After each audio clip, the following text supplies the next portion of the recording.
It's another beautiful day right here on Global Television, and so good that you are there on this beautiful day. It is, of course, Saturday, and the weekend edition of Global Morning comes with a lot of excitement, a lot of very good things. You know how the weekend goes. A lot of people look forward to so many beautiful things on weekend. Don't tell me weekend is just for the parties and, of course, the enjoyment. But then, how best do you think your day can get started without you getting connected to where you will have something very beautiful to take along with all your activities for the day? My name is Ramsey Enoch Agbo, and of course, this is the weekend edition of Global Morning, where we bring you to speed with the major headlines and, of course, having to talk with some other very beautiful topical issues.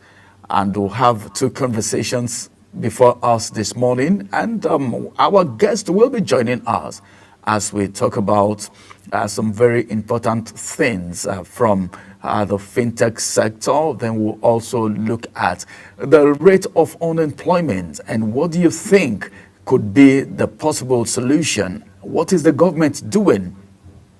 Is there anything on ground to reduce the unemployment rate coming from the government? Are you feeling the heat of everything happening? And of course, you don't even have a job at all. How would you even face the situation? Because the present situation is something that a lot of people are thinking of what to do outside the box to meet up. I spoke with some persons, and I told them one source of income would not be good enough for anyone to match up with the present situation, the realities of today. On Global Morning today, we will be looking at some very pertinent issues and how the impact of everything we're facing now can actually be cushioned. It will interest you to know that the new ministers are swinging into action immediately, because a lot of people have been coming up with a lot of complaint, but some of the persons are so satisfied with the president's decision. But some persons are asking questions. Is that what we need at this time? Then some of the persons were of the opinion that some of the people that have been asked to go were actually supposed to go. And some person said, hey, even if everybody is supposed to go, what about this person? What about this person? And more will still have to go so that we can have a smooth governance. Talking about governance, what is happening right now, it's not what will make some Nigerians think positively. You know why? Because a lot of people, as they wake up in the morning, the first thing that comes to their mind is, what is my family eating today? Okay? But then, one very important thing is the fact that you are able to see today. And there is this saying that when there is life, there is always hope. And you are thinking outside the box is very important, because a lot of people depend on the government for almost everything. But then, would the government be able to provide everything? I mean our government, all right?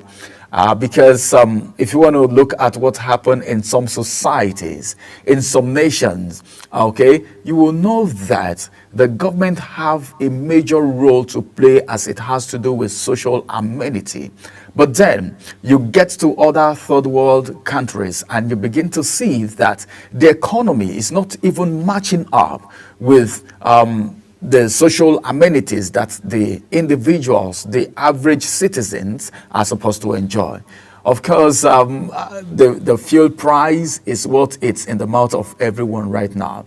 But then, the president has come out to say, okay, we have an option now. And what is the option? The option is the CNG, all right? If you can't afford getting fuel for 1,000 naira, you have an option. And the option is CNG, which is going to be going for 250 naira to 230 naira. But then How many people will be able to afford the conversion? You remember what happened in Edo State when there was a conversion and it was not properly done from one of the designated points. At the end of the day, it was an explosion, but so good we didn't hear of so much damage or casualties from that explosion. But the bottom line is this: what is worth doing is worth doing well. If we want to say, well, the people should now revert to CNG conversion, the designated points should be enough for everyone to patronize. My guest, if you remember, my guest on Global Morning have actually complained about the fact that, I think that was on Thursday, complained about the fact that you have to go queue up, all right? He said he queued for about 3 hours to get the CNG, all right, the compressed natural gas, because already he has his car converted. And he was saying something about the fact that the cost of converting these cars to CNG is not even very cheap. How many Nigerians will be able to afford it? These are questions that Nigerians are asking. And apart from that, how many filling stations, all right, are actually CNG compliant? These are some of the things we should put into consideration. And if everyone begin to convert to CNG, don't you think the price of CNG will also skyrocket? Okay, like it has happened to fuel. I think all the same, it's better to have an option. Because if there is no option, a lot of things happen. It is Global Morning on Global Television with Ramsey Enoch Agbo. Let's go on a quick break. After this break, my guest will be joining me as we look at the dailies. Let's bring to you the major headlines and its analysis. And that's going to be after this break. Don't go nowhere. Stay with us.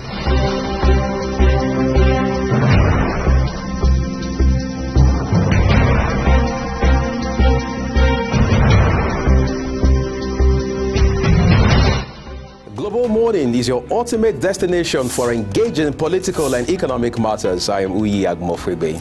And don't forget to include social discussions. Tune in every weekdays from 7 a.m. to 10 a.m. I am Queen Agaba. For insightful breakfast ideas, business summaries, sports highlights, international and local news perspective, I am Anthony Momodu. Don't miss the in-depth analysis of current and political issues by the Global Morning team and experts. I am Jumai Manson. Catch Global Morning here on Global Television. Getting on the action. I am Edikan Michael. We are the Global Morning team.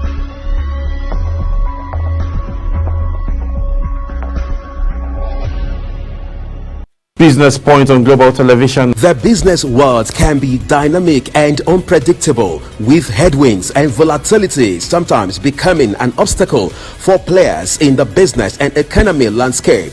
Watch Business Point on Global Television as Samuel Oji walks you through the twists, turns and curves in bands, stocks and crucial market indices from a global standpoint. Watch Business Point weekdays on Global Television at 11 a.m. West African time.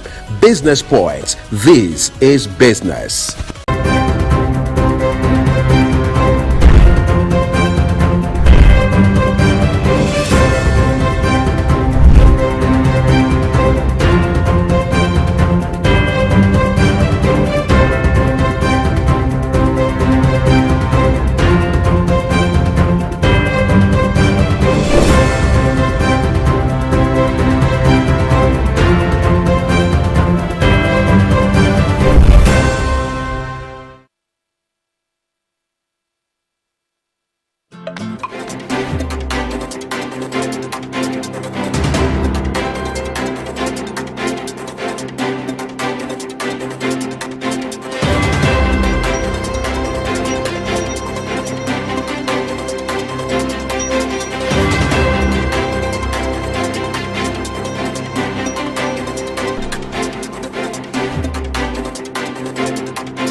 So many thanks for staying with us on Global Morning today. Let's quickly bring you the headlines for today as I have Dennis Adesanyore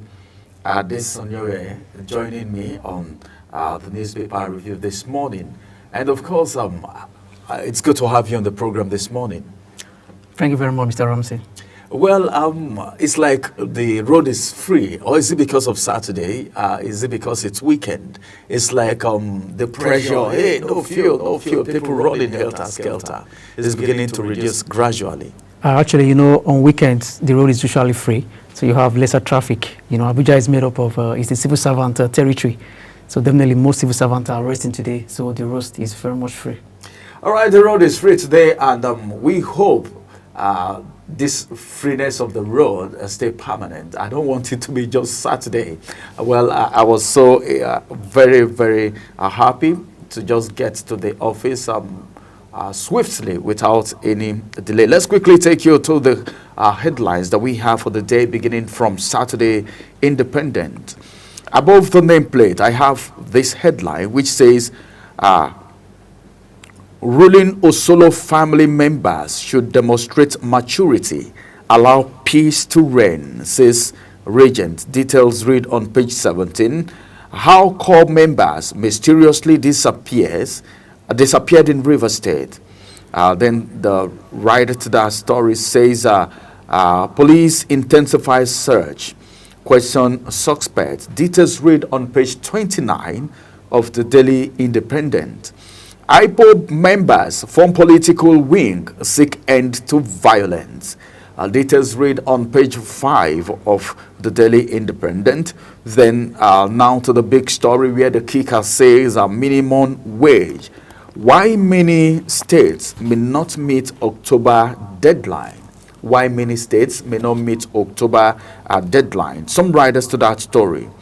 15 states yet to pay 30,000 as at February 2024, coming from CSO.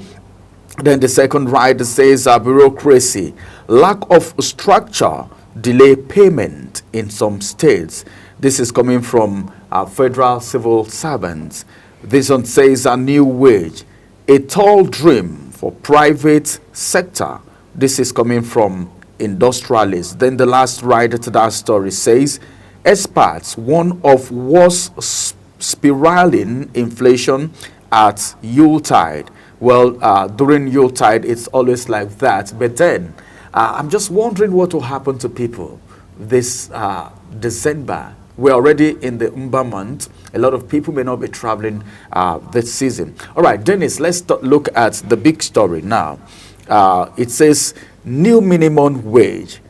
Why many states may not meet October deadline. It will interest you to know, or maybe surprise you to know, that 15 states are yet to pay 30,000 naira, the previous minimum wage. They are not able to pay it as at February 2024. This is civil society organization crying out. Now, it's been increased to 70,000 naira. For some states, they are paying even higher than the 70,000 naira.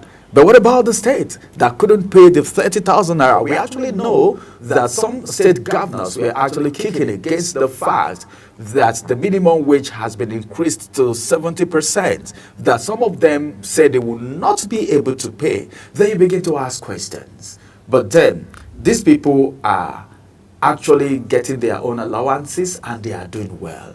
Why that of the civil servants? Well, actually, I think there's no state in Nigeria at the moment that should not be able to pay the minimum wage. Because why? Since the removal of this fuel subsidy last year, June, we've seen a FAC allocation to different states increased. So even by over 200%. So there should be no excuse for any state governor not to be able to pay the new minimum wage of 70,000 naira. I was even happy last week when many states have indicated their interest to even pay above the 70,000 minimum wage. So for others who have not paid, I think they don't have any excuse not to pay the minimum, because the allocation they get from the federal government, from the FAC every month, has tripled. So these state governors should have no excuse not to pay the minimum wage if they are serious with the plight of workers. Okay, they have no excuse. Not They should to have pay no excuse. The minimum wage.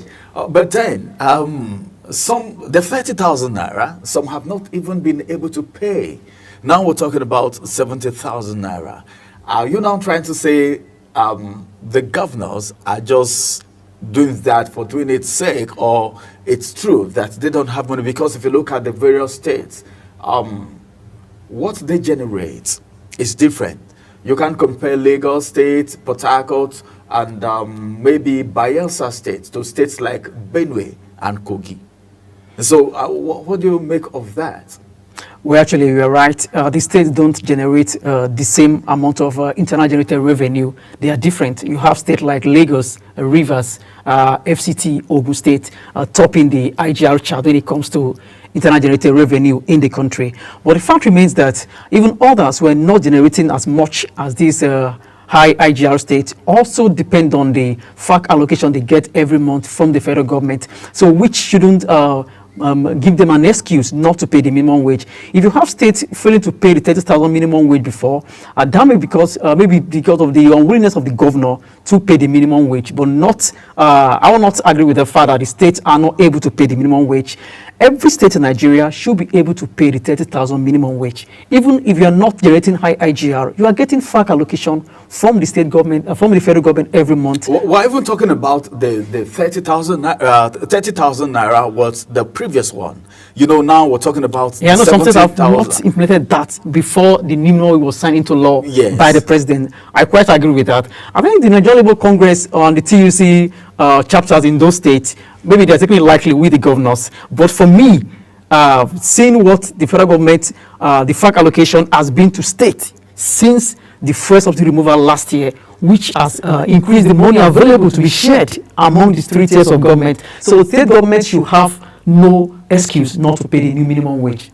All right, more headlines still coming from the Saturday Independent. I have this one which says 8.6 million Lagos residents diagnosed with HBP, 3.5 million with obesity, high blood pressure and obesity in Lagos State. 8.6 million Lagos residents diagnosed with high blood pressure, then 3.5 million with obesity. Well, I think the experts in the health sector will know what is happening better. This complaint is coming from the health commissioner. Government to conduct free screening for 800,000 people. That's in Lagos State. More headlines they coming from the Saturday Independent. The best of me is gone, says Mike Dada at wife's burial. Okay, may her gentle soul rest in perfect peace. This one says Timi Frank condemns scrapping of Niger Delta Ministry, seeks reversal. A lot of people have been complaining about the merger and the scrapping of some ministries and the appointment of some ministers and the axing of some other minister. So many complaints coming from the Niger Delta. You know, Chief Edwin Clark, an elder statesman, was the first person that voiced his opinion or how he feels on the media, on paper. Now, what they are saying this morning is that they are condemning the scrapping of Niger Delta ministry, saying it should be revised. Do you think the reversal is necessary, or you feel what the president has done is appropriate? Thank you, Mr. Ramsey. I think definitely when I discovered that the president scrapped the Niger Delta ministry, I expected agitation or expected condemnation from Niger Delta people, because why? It was President Umaru Yar'Adua who thought in his wisdom then to create this ministry of Niger Delta so that can solve the issue there in the Niger Delta, the security issue there by the militant. So definitely, this Niger Delta ministry has done a lot for the people of Niger Delta. So you expect them to condemn the scrapping of the ministry. But be that as it may, I think is a right step in the right direction, because we have too many ministries duplicating their functions. So for the president to have done his wisdom to match this ministry, I think is a very good step, because now we have many development commission for each region. Remember now we have the Northwest Development Commission, we have the Southwest Development Commission, we have the Southeast Development Commission. Now the North Central is coming on board. So you can't have them under a separate ministry. Why the Niger Delta Ministry performing similar functions still exist? So I think the decision to merge, to really not really scrapping on its own, they didn't scrap the ministry, but they just changed the name, and of course they brought in other development commission from each region to be merged with the Ministry of Niger Delta. So I think it's a right step in good direction, because you can't have two ministries performing the same functions. So I think it's a very good step. But definitely you don't expect Niger Delta to lie, because they know that it may affect that. But for the fact that the NDDC is still in place, still under the same ministry, and also there will be a South Development Commission as well to join them. So I think they should have no fear in the South, because the ministry is not being scrapped entirely, just that other development commission have been brought in to be managed by that ministry alongside NDDC. Okay, there's nothing to fear if you're from the South. Those of you that are panicking and complaining, there's no need going back. That's what my guests have said. All right, let's bring you to speed with some other headlines for the day. Now, Saturday Punch. On Saturday Punch, I have this headline above the nameplate which says, a spin doctor, that's the kicker, entertainer who have perfected art of marketing. Then more still coming from the Punch, losing 2015 election. Tough moment in my life. Who is saying this? You know who lost in 2015? Some people said, Oga, you didn't lose it. It's not that you lost the election. Okay? You didn't, it's not that you lost the election. But then, I think that statement that no Nigerian's blood is worth your attention is more of a surrender or a call for peace. This statement is actually coming from Jonathan, and the details of that you can get on page 27 of the Saturday Punch. Nigerians turn beggars as biting hunger ravages community. Nigerians turn beggars. I keep saying this, you know, when you become a beggar in your own country, it's something very, very bad. Nigerians turning beggars in their own country. Details on page 21. Then this one says, helicopter sale, that's the kicker. Reps panel indict ex-aviation minister, Sirika. Details on page 27. Now the big story. Crashed helicopter. Nama enlists Cameroon, others over missing bodies. Victims unveiled. The kicker say families, friends mourn deceased NNPC workers. That's on a sad note. We pray that the life of the departed will rest in perfect peace. Then still on the Saturday Punch newspaper this morning, this one says a banditry allegation. That's the kicker. How Matawale survived cabinet reshuffle. How Matawale survived cabinet reshuffle. Does it mean some people were thinking he was also going to face the axe too? Then this one says the market has imported 42 million liters petrol set to arrive. Okay, this is a good news. Marketers imported 42 million liters petrol set to arrive. The arrival of this petroleum, don't you think this will be good, because the arrival of this petroleum probably may reduce the price of petrol, but then we've been told it's going to be nothing less than 1,000 naira. What do you think?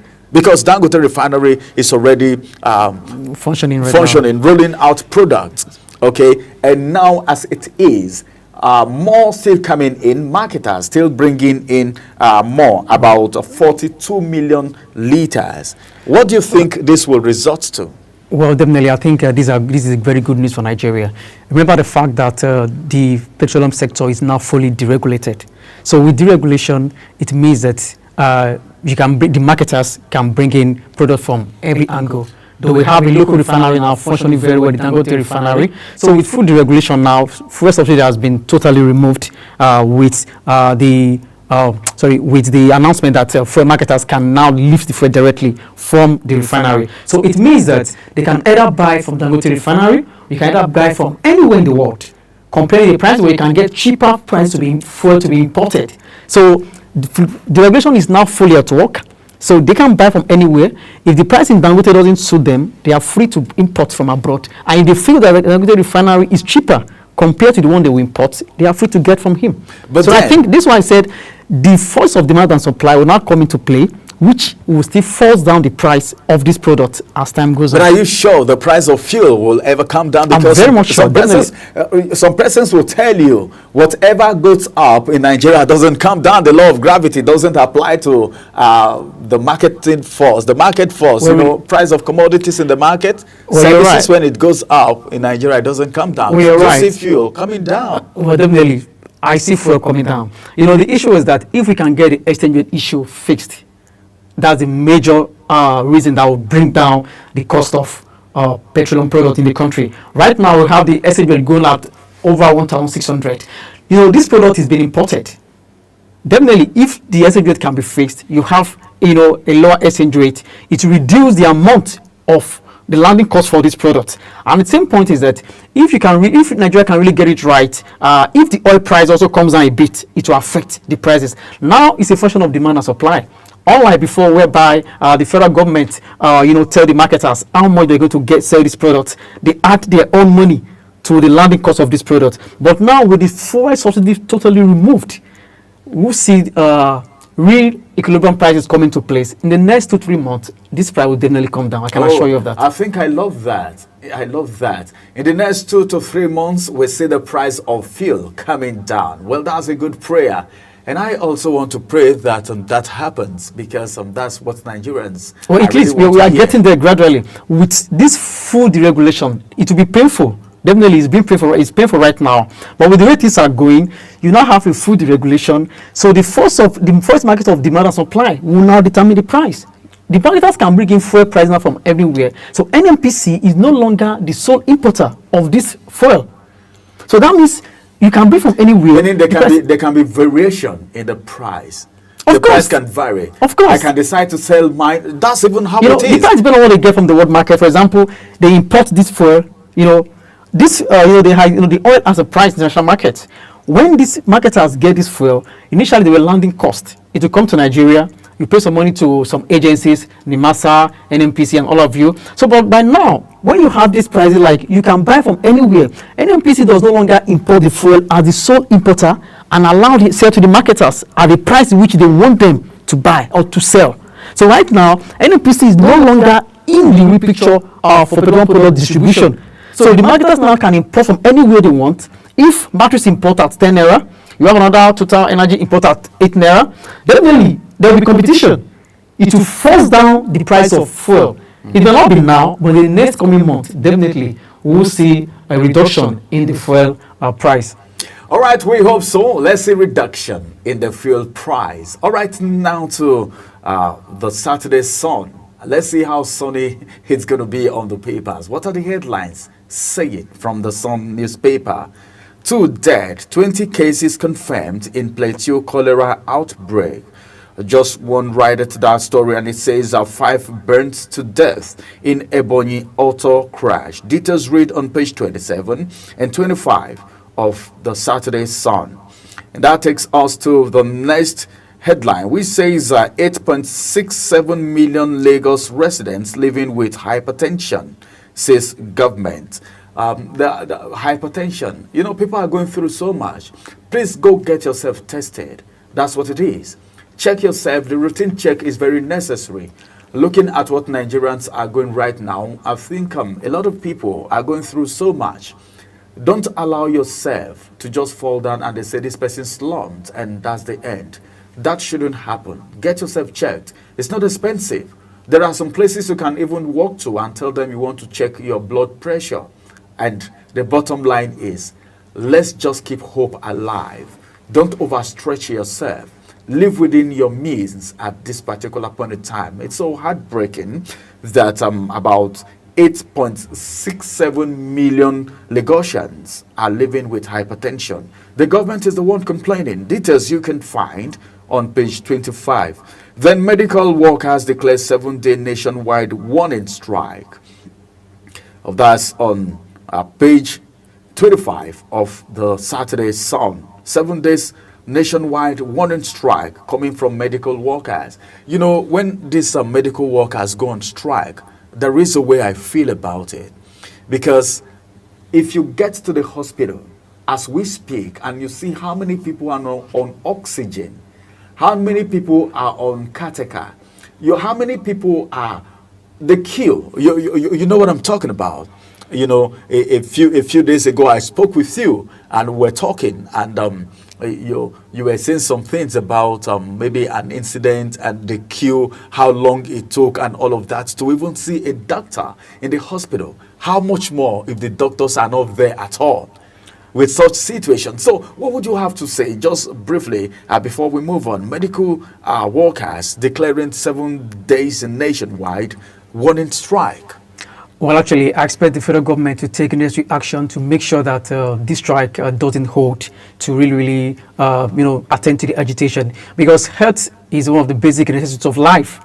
You know, health is very important, and of course, the Nigerians are going through a lot at the moment. You know, facing a lot of hardship. Even feeding is a very big problem right now. So that's why, even as a country as we are, I expect there should be, health insurance for every citizen. If we are getting it right, there's no reason why Nigeria shouldn't have health insurance policy for every citizen in the country. I think I love that. For every citizen in the country, if every citizen have health insurance scheme or policies covering them, it will be fine. Situations like this, you wouldn't see people running helter-skelter. All right, let's quickly get back to the Saturday Sun, where the big story says cabinet shake-up headache. We knew headache was going to come up from these. Some riders to that story. The first rider says, why more ministers should go? Northern Group. What's the reason? Why do you think more ministers should go? This is coming from the Northern Group. Then the second rider says the cabinet are still over bloated. Changes won't have economic effect. This is coming from YCE, MBF, INC, development expert and others. Then the last rider to that big story says, economists urge president to engage chief economy advisor, economic team. I take that again. Economists urge president to engage chief economic advisor and economic team. Details read on page 18 and 19 of Daily Sun, Saturday Sun. Then this one says widow by Boko Haram, widowed by Boko Haram. A lot of people, not just one person, a lot of people are widows now because of the activities of terrorists in the northeast, the north central, and every other place. One writer to that story. Slain soldiers' wives say they were evicted from apartments after husbands died. Lament long delay. This is one of the things a lot of people are actually crying about. This is not a good one at all, but we just pray that things will get better. And that's the size of the headlines from the Saturday Sun this morning. Let's go on a quick break. When we return from this break, we'll bring you more stories from the National Daily as Dennis will do justice to some of the analysis.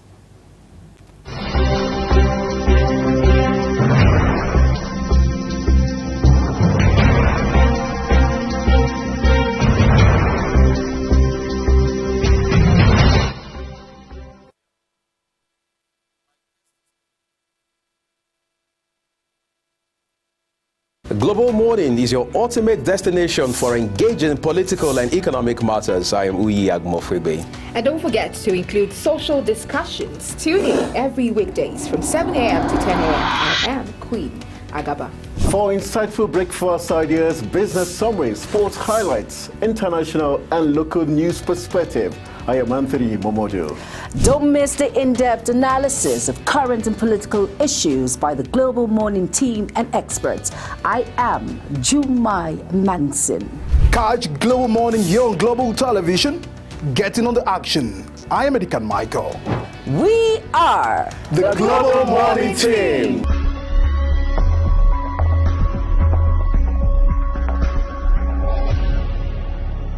Business Point on Global Television. The business world can be dynamic and unpredictable, with headwinds and volatility sometimes becoming an obstacle for players in the business and economy landscape. Watch Business Point on Global Television as Samuel Oji walks you through the twists, turns and curves in bands, stocks and crucial market indices from a global standpoint. Watch Business Point weekdays on Global Television at 11 a.m. West African time. Business Point. This is business.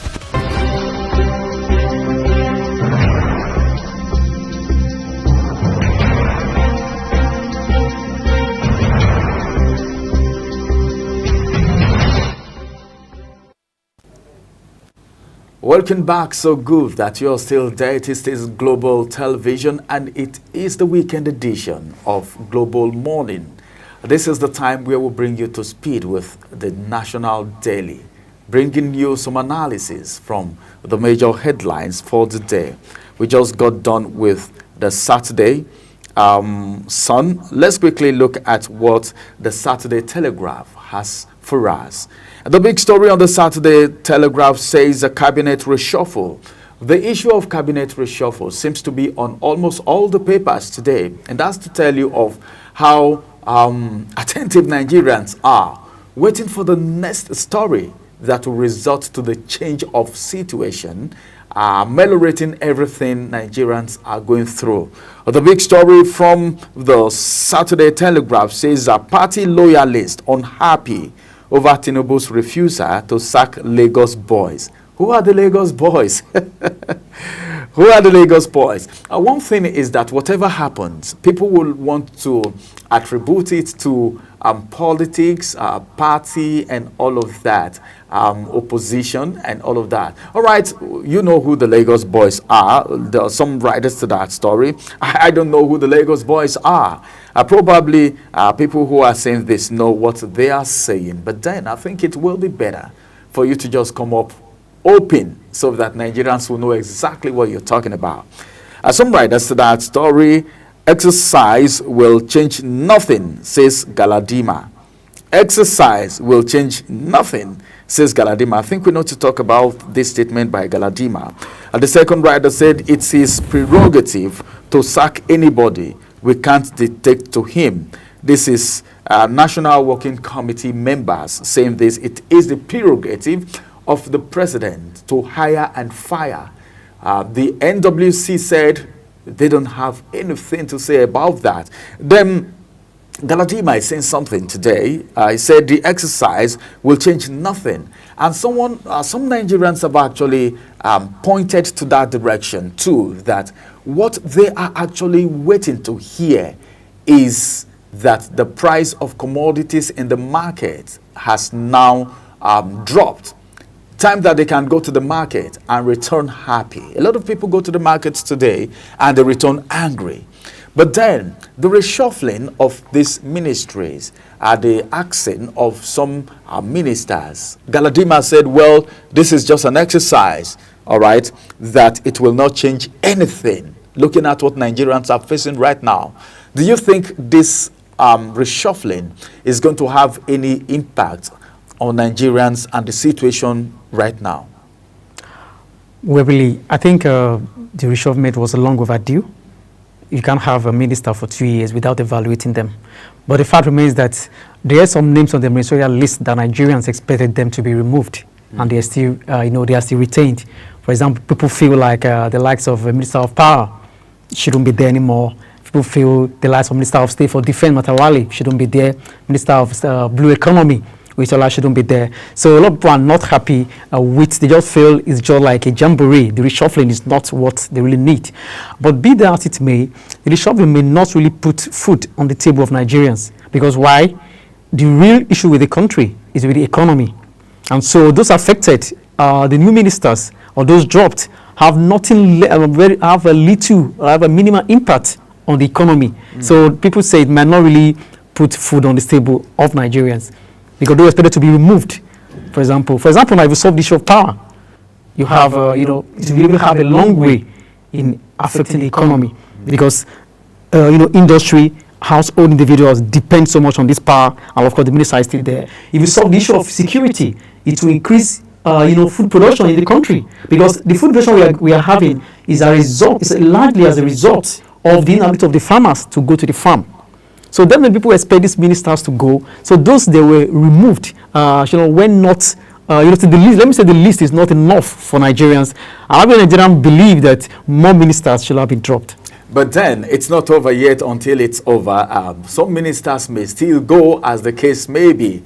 This is just a year plus in office. More still coming from the Saturday Telegraph this morning. Reps raised the alarm over 32 billion naira revenue leakage at NUPRC. Details read on page 5. British military donates 1 billion naira equipment to support fight against Boko Haram. Details on page 5. Dangote refinery ships frost 79.4 million liters of petrol by sea to domestic market. That's the report, and details you can get on page 4. And of course, the final one that I will be taking from the Saturday Telegraph says a buying, selling of honorary PhD degrees thriving in Nigerian universities. Buying and selling of honorary PhD degrees thriving in Nigerian university. And just one rider to that story, the rider says the award has lost its essence, says Professor Ezeibe. And that's the size of the headlines from the Saturday Telegraph as we move to the next point of call, which is the Saturday Tribune. On the Saturday Tribune this morning, I'm beginning from the big story. The big story says a local government election. That's the kicker. Battle of courts in Kano. Two riders to that story. State High Court gives go ahead for today's poll. APC kicks. Please vow to enforce peace. Details on page 2 of the Saturday Tribune. This one says a hardship is the kicker. Kwashiorkor back in Nigeria. Experts raise alarm.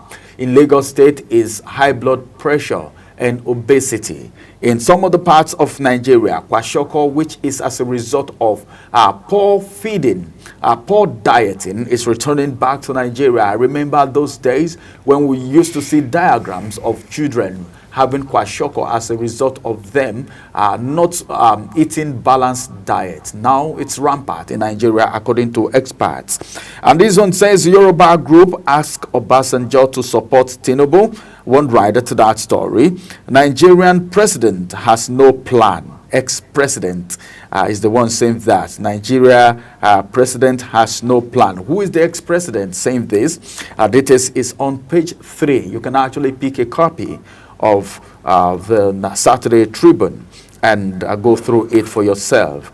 I have this headline on page 3, which says Kurt remands Ondo man for macheting wife to death. All right. Ondo governorship poll. Governor Makinde's Southwest PDP leaders received defectors from APC, SDP, and others. Details on page 2. Some Nigerians say they are waiting for when cross-carpeting will be stopped in this country, because at the end of the day, you see the same people recycling themselves from one party to the other, running from a party that is dying to the ruling party, and will still have the same blood recycling in most of these parties. But then I don't know, the constitution allows for cross-carpeting. Then above the nameplate, Tinubu cannot pauperize us, take all the tax and still not be responsible for anything. Okay, Adebayo, ex-SDP presidential candidate, is the one saying that. Then finally, from the Saturday Tribune, Olubadan raises alarm over increasing number of Almajiri out-of-school children. We're talking about the out-of-school children where the world's, it was the former president Obasanjo that made the statement that having so many out-of-school children may result to recruiting more people for Boko Haram. What would you have to say about out-of-school children? Because it's on the rise. Parents cannot even pay school fees anymore, and the owners of these schools cannot take a no for an answer. More so that public schools are not really functioning very well. Even in the public schools, you still need to buy books and make sure these children, the pupils, study. So what would you have to say about this? Well, actually, I think yesterday I listened to the IMF country director in Nigeria talking about the out-of-school children. Presently, I think we have about 17 to 28 million out-of-school children in Nigeria, majorly in the northern part of the country, which doesn't really speak well for the country. And just to talk about the security issue, these out-of-school children definitely will be tools to be recruited by the militant or bandits, because if these children are not in school, definitely they can be easily radicalized. You can radicalize them, you can really brainwash them, telling them that you can do this, you can do that, because they don't have mind of their own. So definitely that's where we come to a situation whereby state government needs to take the issue of universal basic education seriously. They need to make sure that children, that schools are free for children from primary 1 to GS3, so that these children can go to school, of course, learn the basic skills of life and be useful for themselves, and at the same time be useful to the society. So out-of-school children is a time bomb when it will happen. In the next 10 years, we might not have it easy the way we're having it. Definitely, we have, all I would say that what we have in the past, people not going to school in the north, is just the baseline, the bottom line for this kids we are having in the north today. Because why? Children have not been going to school for the past 20 years. The number has been high. So definitely, you can easily radicalize them and, of course, brainwash them to make sure that, they join the bandits, they join the people terrorizing the region. So definitely, I expect governors, especially the northern governors, to take the issue of out-of-school children seriously, so that they can make primary and secondary education mandatory, free and mandatory for every citizen, for every child. I think I like that. I like the part where you say it has to be free. And not just it being free, it should also be mandatory, meaning they should be meant to attend. Remember during the free school feeding program, a lot of pupils were rushing to school because that was one of their reasons, apart from the fact that they still go to study. All right, because of our time, let's quickly move to the next point of call, which is Saturday Vanguard. Still more papers, more headlines. This one says why Nigeria will continue to import petrol. This is coming from investigation. Igbo easily subdued at home these days.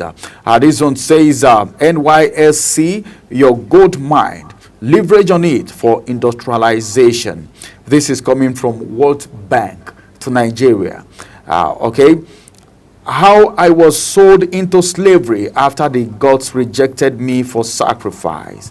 47-year-old horticulturist tells story of his escape from ritualists. Well, the activities of ritualists is increasing by the day, but then I think the authorities, the security operatives are also playing their own part. More headlines from the Saturday Vanguard. Falana demands reassignment of Rivers Assembly case to Port Harcourt. Details on page 28. The fight in Port Harcourt is not over yet. Okay.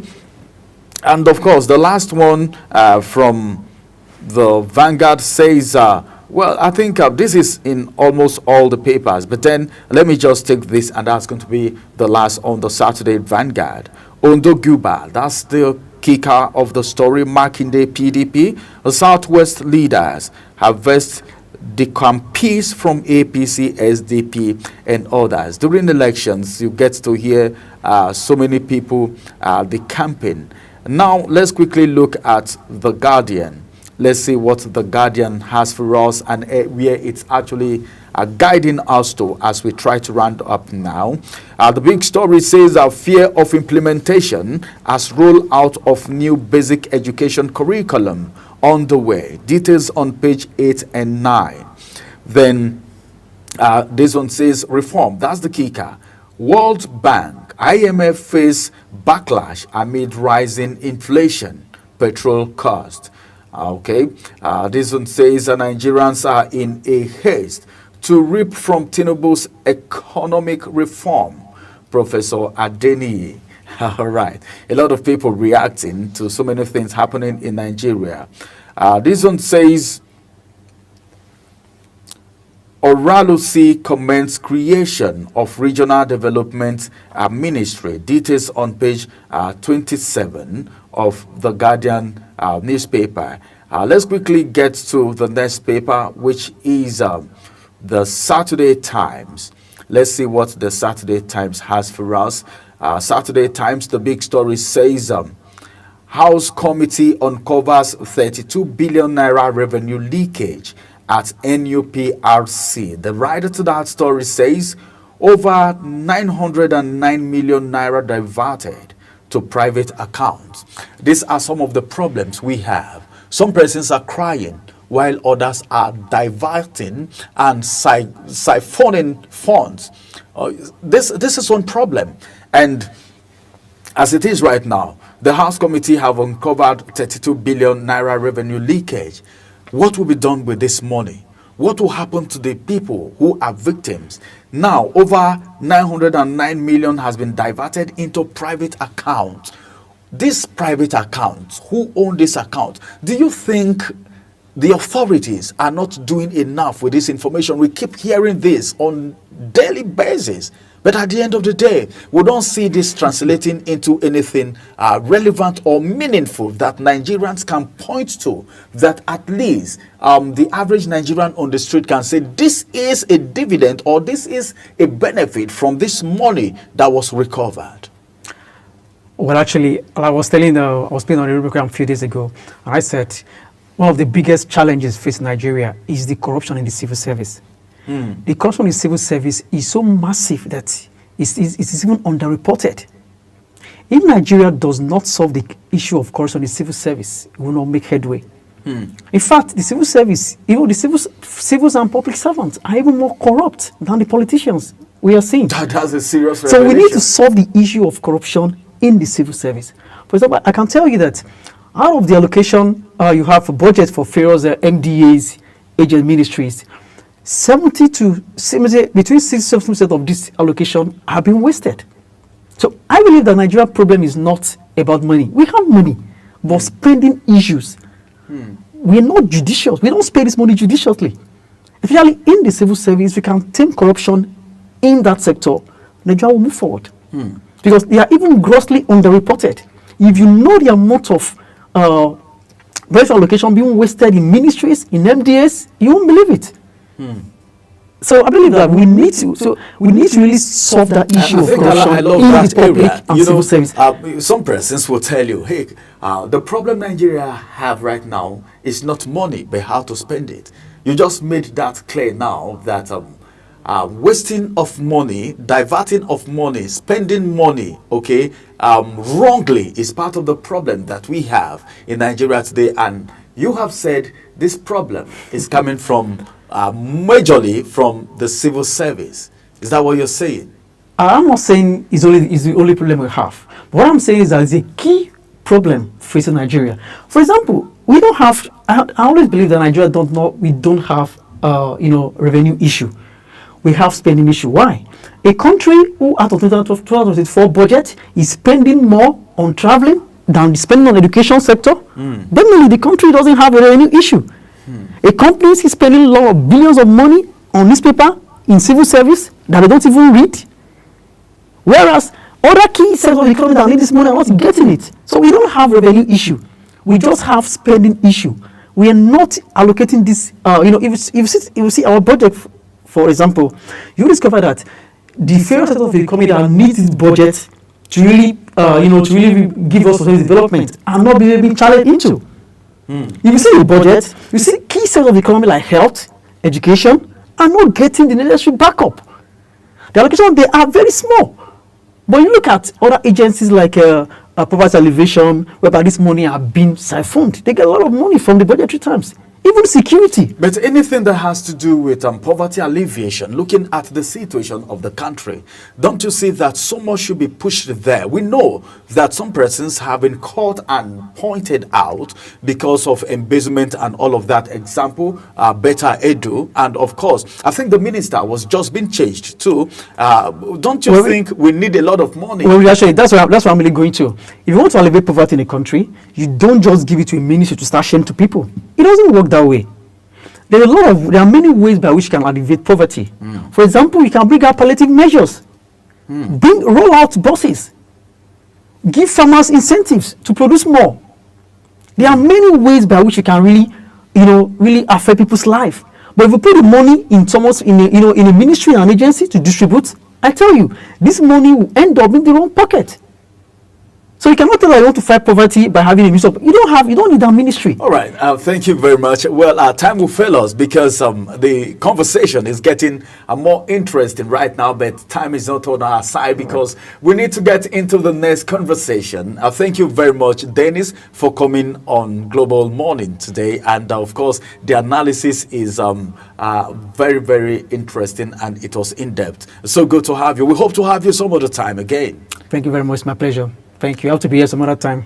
All right, thank you for coming. And right now, we'll go on a quick break. When we return, we'll look at the issue of fintech and how it will contribute to the development and growth of business. You know what's happening to entrepreneurs. You know what's happening with the financial sector. What role do you think the fintech sector, the fintech itself, would have to play to at least increase growth and profit maximization in the business sector and, of course, developing the economy? We'll return after this break and that conversation will be live.